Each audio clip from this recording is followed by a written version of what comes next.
సింహాచలం అప్పన్న దేవాలయంలో ఎలక్ట్రిక్ బస్సులను ప్రారంభించిన చైర్మన్ అశోక్ గజపతిరాజు, ఈవో శ్రీనివాసమూర్తి. ఒక్కో బస్సు ఖరీదు 1,65,00,000. ఛార్జింగ్ సమయం 2 గంటల 30 నిమిషాలు. ఒకసారి ఛార్జింగ్ చేస్తే 225 కిలోమీటర్ల ప్రయాణం. అశోక్ గజపతి కామెంట్స్.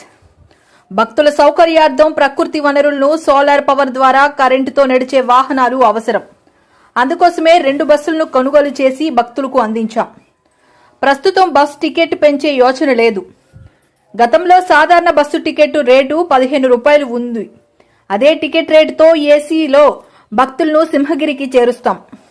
ఈ బస్సు సాధ్యాసాధ్యాలను పరిశీలించి పొల్యూషన్ లేని మరిన్ని వాహనాలను కొనుగోలు చేస్తాం. చైర్మన్ అశోక్ గజపతిరాజు. విశాఖపట్నంలో చాలా ఇబ్బందులు ఉన్నాయి. దానికి కాలుష్యాన్ని నివారించినట్టు అది రావాలి.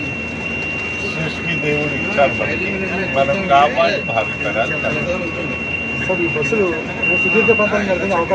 భక్తుల కోసం ఇది భక్తుల కోసం, భక్తుల డబ్బు భక్తుల కోసం.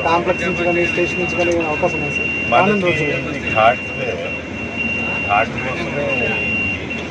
వస్తున్నా అలాగే ఏదైనా వచ్చేటప్పుడు అది అప్పుడు ఆ ప్రతిపాదనని బట్టి చూద్దాం. మనం ఇప్పటి నుంచి మొదటి రోజు పుట్టేటప్పుడు అందరూ వారు ఏ డిగ్రీ చదువుతారు, ఏ ఉద్యోగం చేస్తారు, ఎంత ఆదాయం వస్తుందో అవన్నీ వద్దు. మనకి ఇది కొత్తగా స్టార్ట్ అయ్యింది. చూద్దాం మెల్లిగా అలాగా ఎలా డెవలప్ చేయాలి, ఏంటి మన ఆబ్జెక్టివ్స్ ఇది చేయకుండా డెవలప్ కాస్ట్ ఏముంది. భక్తులు ఇచ్చారు 1 crore చిల్లర ఉంటుంది. 1.65 మేము ఏదో చిల్లర కొట్టు నడుపు.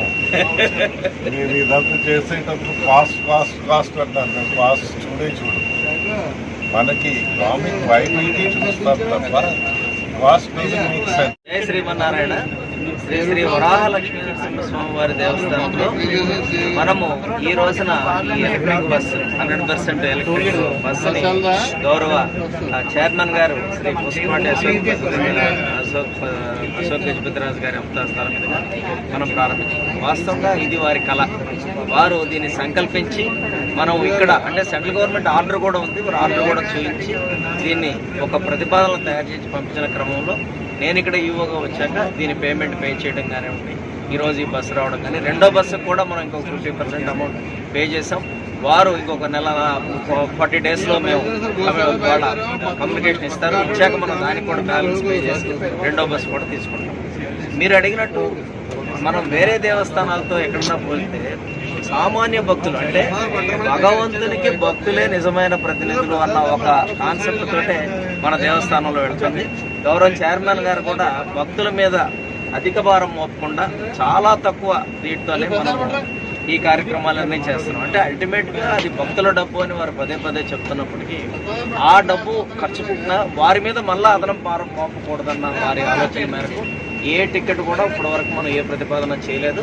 వారు అన్నట్టు ఒక 3 నెలల తర్వాత మనకున్నటువంటి పరిస్థితులు బేరీజ్ వేసుకున్నాక ఒకవేళ వాళ్ళకి మించిన భారంగా అయితే తప్ప పెంచే పరిస్థితి కూడా లేదు. అది వారు నిర్ణయించాక వారి ఆ సూచన మేరకే ముందుకు వెళ్ళడం జరుగుతుంది. ముఖ్యంగా పొల్యూషన్ ఫ్రీ భక్తులు ఫ్రెష్నెస్ అంటే ఈ ఏసీ బస్ ఎక్కి దిగేటప్పుడు కూడా ఫ్రెష్గా వెళ్ళి ఫ్రెష్గా రావాలనేది. అదేవిధంగా ఇటీవల చందనోత్సవం కూడా చూశారు. వారి సూచన మేరకు మనం భక్తులకు సామాన్య భక్తులకు చాలామంది మీరు అడిగారు, సామాన్య భక్తులు అంటున్నారు. మరి ఈసారి అది జరుగుద్దా అన్నారు. అది భక్తులకి స్వామివారు నిజంగా చేసి చూపించారు. దాదాపు 6, 7, 8 గంటల వెయిటింగ్ నుంచి గంటన్నరలోనే సామాన్య భక్తులు దర్శనం చేసుకునే విధంగా ఈసారి మనం భక్తులకి ఇచ్చాము. స్వామివారికి వారే